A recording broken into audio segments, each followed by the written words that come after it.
Salam sejahtera bagi kita semua. Kembali kita bertemu di acara Cahaya Rohani bagian Kristen Protestan. Dan saat ini, Bu Bapak Saudara, kita akan kembali merenungkan firman Tuhan. Maka sebelum itu mari kita memohon pertolongan dari Roh Kudus. Kita berdoa. Ya Tuhan Allah, kami bersyukur untuk setiap kesempatan yang Kau berikan pada kami untuk kembali berhenti sejenak dari kesibukan kami.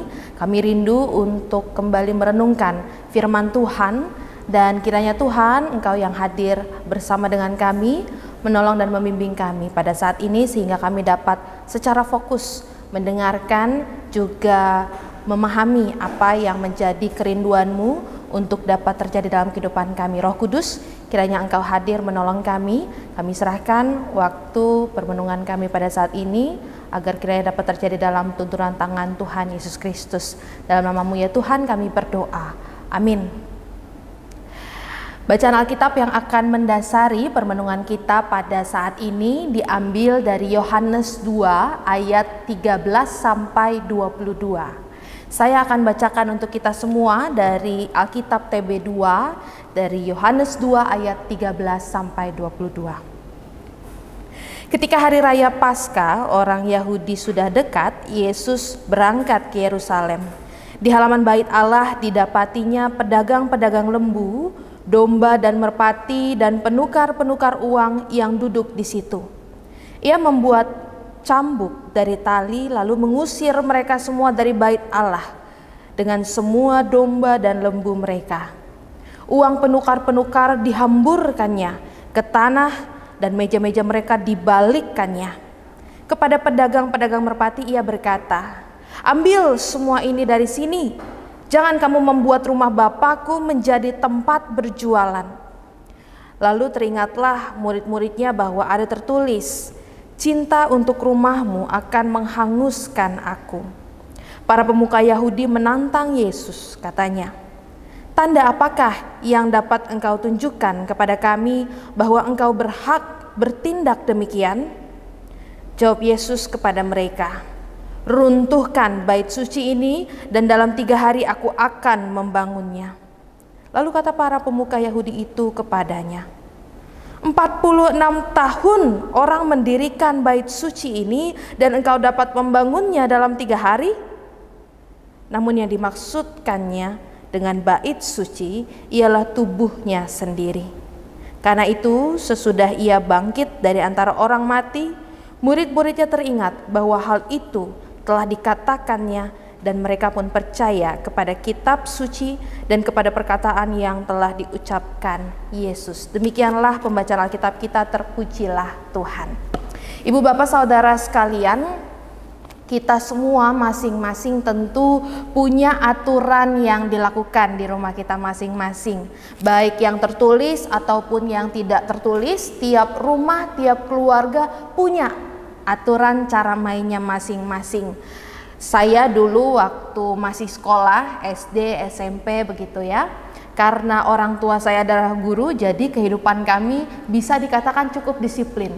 Setiap pagi kami bangun jam 5 kurang, kami akan bersiap-siap, lalu kami harus sarapan di rumah karena jam 6 teng kami harus berangkat ke sekolah.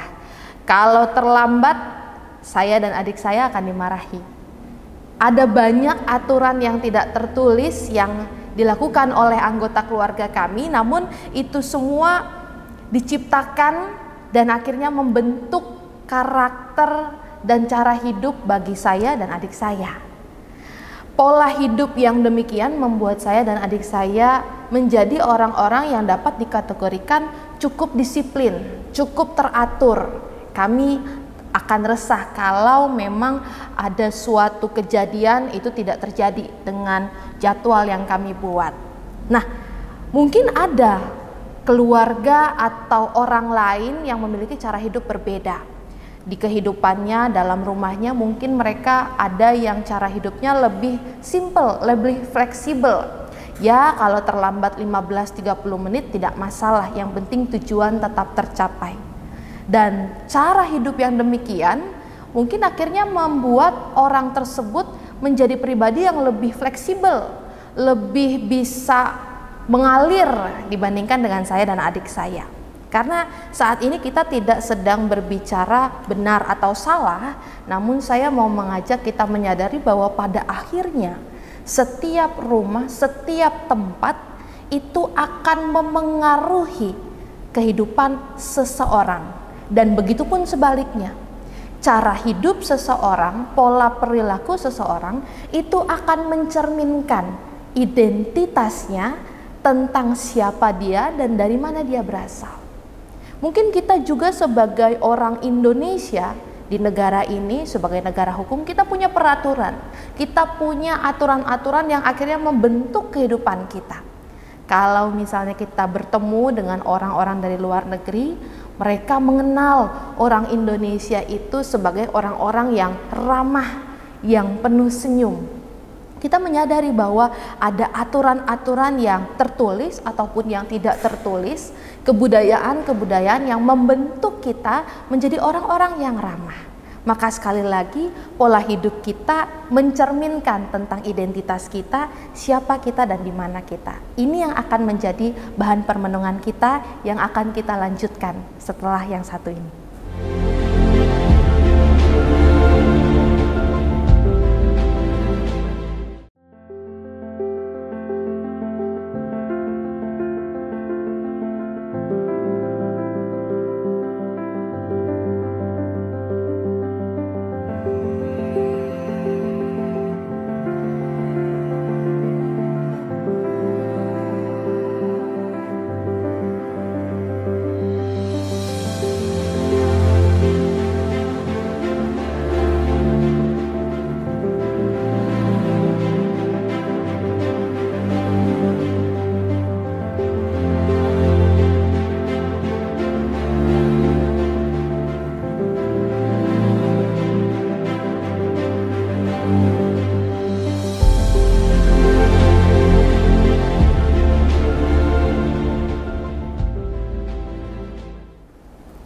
Ibu bapak saudara sekalian, maka kita kembali melihat bacaan Alkitab kita dari Yohanes 2 ayat 13 sampai 22.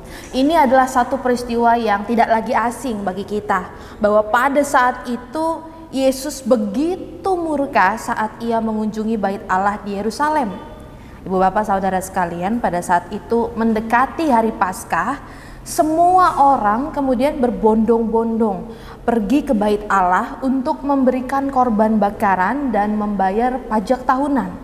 Dan wajar sekali kalau memang di bait Allah itu ada yang namanya pedagang dan penukar uang.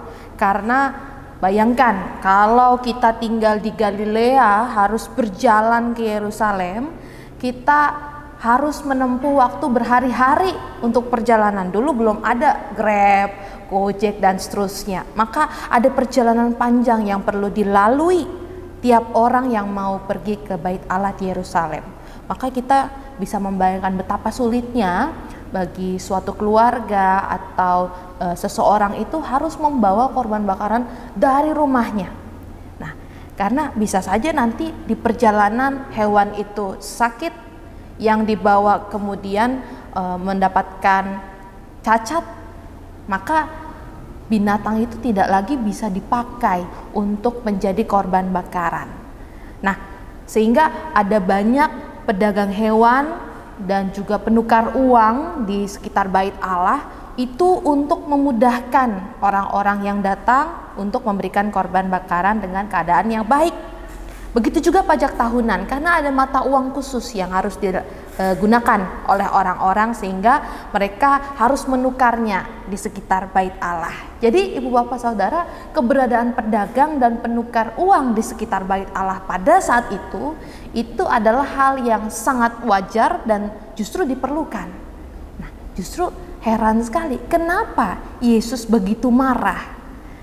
Kita bisa melihat bahwa ternyata Yesus marah karena di sana banyak sekali terjadi kecurangan dan eksploitasi.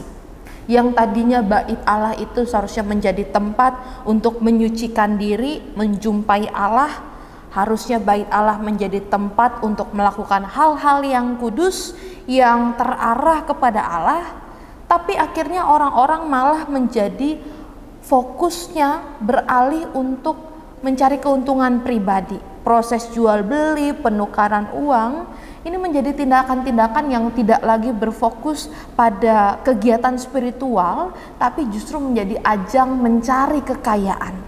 Nah, jadi normalisasi terhadap hal-hal melenceng ini yang membuat Yesus begitu murka.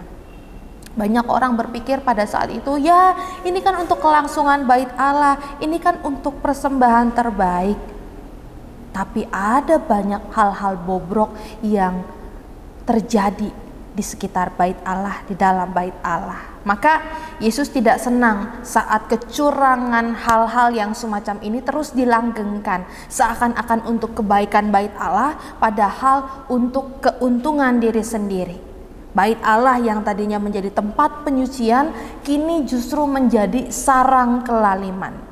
Maka yang menjadi fokus kita pada saat ini adalah bahwa Yesus tidak senang saat bait Allah itu menjadi tempat yang dipenuhi tindakan yang berfokus pada Allah, malah berubah menjadi tempat yang dipenuhi tindakan yang berfokus pada diri sendiri. Nah, Ibu Bapak Saudara, Yesus pada saat itu tidak berbicara tentang bait Allah, namun Yesus itu berbicara bait Allah merujuk pada dirinya sendiri sebagai bait Allah yang sejati.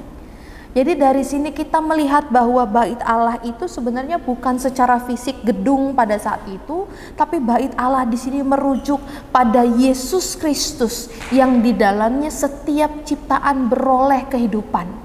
Nah, kita mengingat bahwa saat ini Ibu Bapak, kita adalah orang-orang yang hidup di dalam bait Allah, orang-orang yang hidup di dalam Yesus Kristus. Karena melalui kematian dan kebangkitannya, kita sekarang bisa hidup di dalam Tuhan Yesus Kristus. Identitas kita adalah bait-bait kecil yang berada dalam naungan Sang Bait Allah sejati. Bait Allah itu kudus, Yesus Kristus itu kudus, begitu juga seharusnya yang ada di dalam bait Allah sejati itu alias kita semua. Maka sekarang pertanyaannya bagi kita adalah, saat ini kita semua sebagai orang-orang yang mendiami bait Allah yang sejati atau Yesus Kristus, kita yang hidup di dalam Yesus pada saat ini, sudahkah kita hidup kudus? Karena setiap yang ada di dalam bait Allah seharusnya menunjukkan tindakan yang terarah kepada Allah. Atau jangan-jangan sekarang kita sudah sering kali menormalisasi hal-hal yang sebenarnya melenceng dari apa yang kudus dan sesuai dengan kehendak Tuhan Yesus Kristus. Ini menjadi pertanyaan yang mendalam bagi kita. Pada zaman dulu dalam perjanjian lama, 10 perintah Allah diberikan kepada umat Israel sebagai panduan gaya hidup yang bertujuan untuk membentuk kehidupan mereka. Sehingga siapa yang mengikuti 10 perintah Allah, kita bisa melihat bahwa inilah orang-orang yang menghidupi keselamatan dari Allah. Maka bagaimana kita saat ini? Masihkah kita terus tekun, taat dan setia melakukan apa yang menjadi kehendak Tuhan dalam kehidupan kita, dan mencerminkan bahwa kita memang adalah orang-orang yang hidup di dalam Yesus Kristus sebagai bait Allah yang sejati. Sebentar kita akan melanjutkan permenungan kita setelah yang satu ini.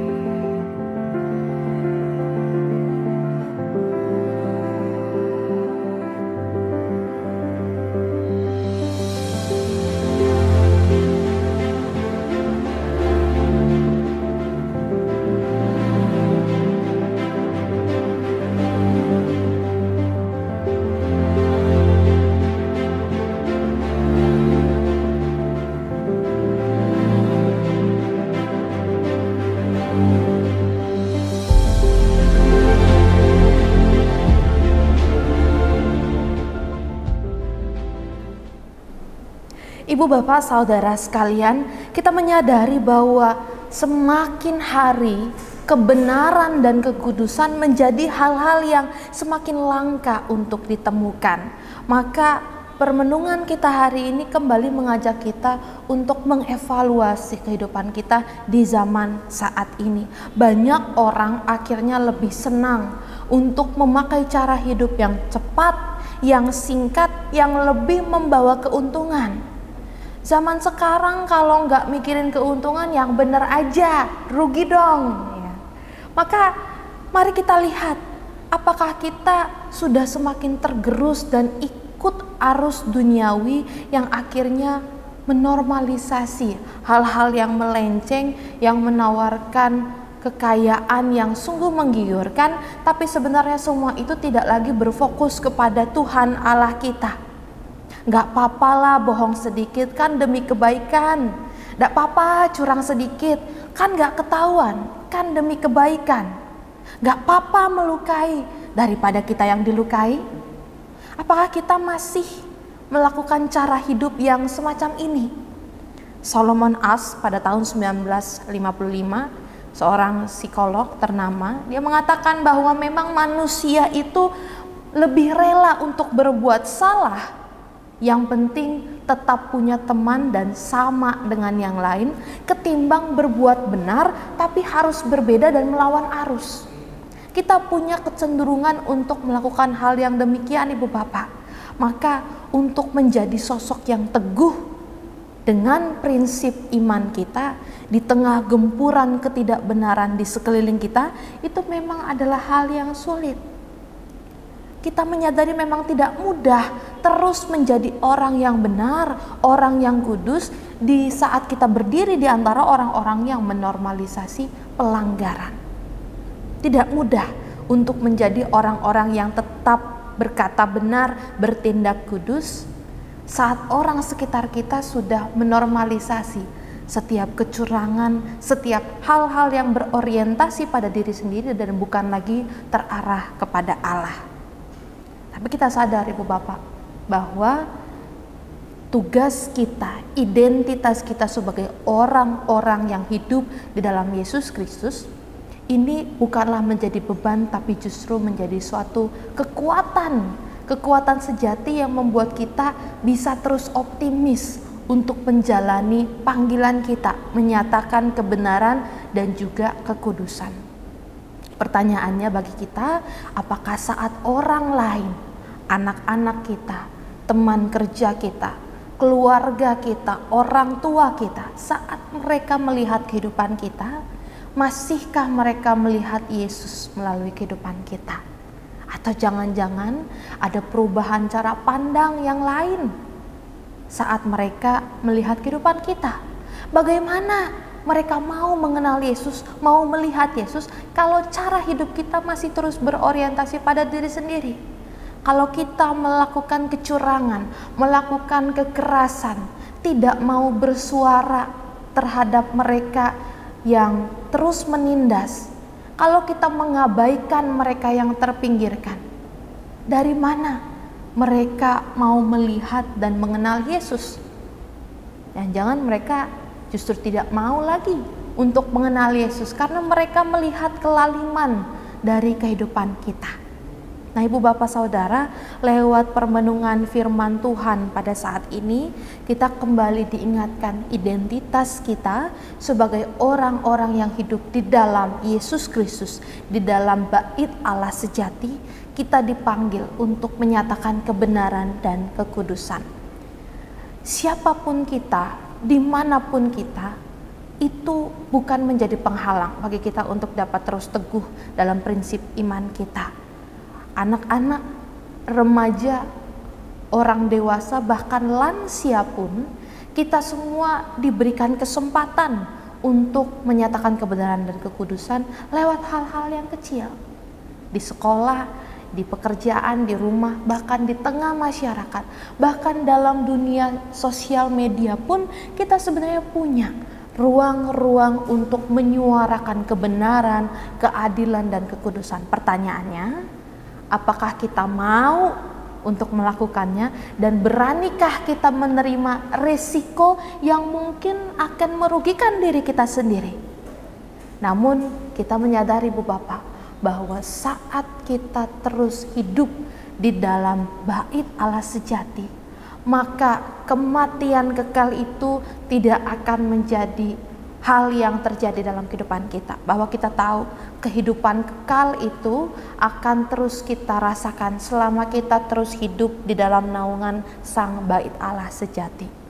Meskipun prosesnya pasti tidak mudah, kita akan berdarah-darah, kita akan merasakan sakit hati, karena taruhannya banyak Ibu Bapak. Saat kita terus teguh dalam kekudusan dan kebenaran, mungkin kita akan ditinggal orang terdekat, mungkin kita akan kehilangan hal-hal yang paling berharga menurut kita.